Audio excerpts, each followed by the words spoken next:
నేనొక under cover journalist. అయితే ఒక రోజు మిషన్లో ఉండగా నా ఐడెంటిటీ తెలిసిపోతుంది.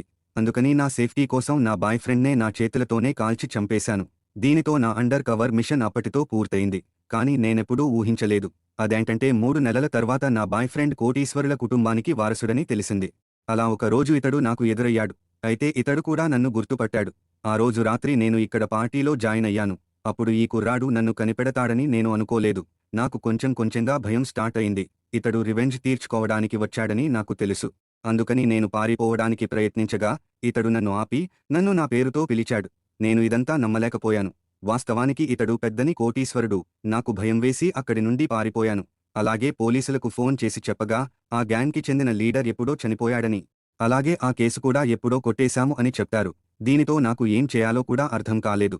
ఆ సమయంలో నా బాయ్ ఫ్రెండ్ నన్ను వెతుక్కుంటూ వచ్చాడు. అలాగే ఇతడు తనని మా ఇంటికి తీసుకెళ్లి నా పేరెంట్స్కి పరిచయం చేయమని చెప్తాడు. అందుకు నేను ఒప్పుకున్నాను.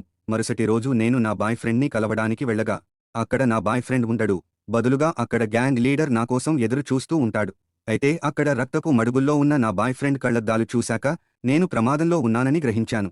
అయితే ఆ గ్యాంగ్ లీడర్ నా బాయ్ ఫ్రెండ్ సేఫ్గా ఉండాలంటే నన్ను తాను చెప్పిన ప్రదేశానికి రమ్మంటాడు. దీనితో నేను ఆ గ్యాంగ్స్టర్ను ఫాలో అవుతూ అండర్ గ్రౌండ్లో ఉన్న బాక్సింగ్ జిమ్కి వచ్చాను.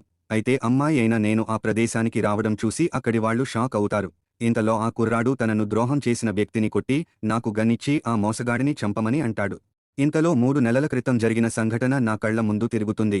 అందుకని నేను మళ్లీ గన్ నా పక్కనే ఉన్న గ్యాంగ్స్టర్ మీద పెట్టాను. కాని ఈసారి కూడా నేను ఇతడిని చంపలేకపోయాను. ఇంతలో ఆ మోసగాడు ఒక్కసారిగా ఒక కెమికల్ నా నోట్లోకి పోశాడు. ఇది పాయిజన్ అయి ఉంటదని నాకు అనుమానం వచ్చింది. వెంటనే నేను ఆ గ్యాంగ్స్టర్ను ముద్దు పెట్టుకున్నా. ఎందుకంటే ఒకవేళ నేను చనిపోతే నాతో పాటు ఈ కుర్రాడు కూడా చనిపోతాడు. అయితే నిజానికి ఈ మెడిసిన్ పాయిజన్ కాదు. మేమిద్దరం హాస్పిటల్కి వెళ్తూ ఉండగా మా ఇద్దరి శరీరాలు వేడిగా అయ్యాయి. అందుకని నేను కారు నుండి దిగేశాను. అలాగే నాకే తెలియకుండా నేను ఆ కుర్రాడికి దగ్గరైపోయాను. తర్వాత నాకు ఏమైందో తెలియాలి అంటే వీడియో లైక్ చేసి ఛానల్ సబ్స్క్రైబ్ చేసుకోండి.